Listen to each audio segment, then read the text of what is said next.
विठ्ठल विठ्ठल विठ्ठल विठ्ठल सखा पांडुरंग सखा गणपती बाप्पा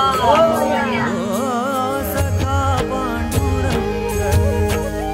दोन टाळ्यांमध्ये आपण वारकऱ्यांची सेवा करणार, लोक वारीसाठी पायी जातात त्यांच्यासाठी आपण एक फुलाची भाकरी जे वृद्ध वारकरी आहेत किंवा जे थकलेले आहेत त्यांच्यासाठी आपण पाय चेपून देणे, पायाची मालिश करणे, या अशा छोट्या गोष्टी त्यांना मदत म्हणून करतोय। जे कीर्तनकार येतात आपले ते आपण त्यांना एक प्लॅटफॉर्म इथे देणार आहोत जेणेकरून त्यांचं कीर्तन त्यांची कला लोकांपर्यंत अधिक जास्त चांगल्या पद्धतीने पोहोचेल। हा एक चांगला हेतू सन मराठीने याचा साथ केला।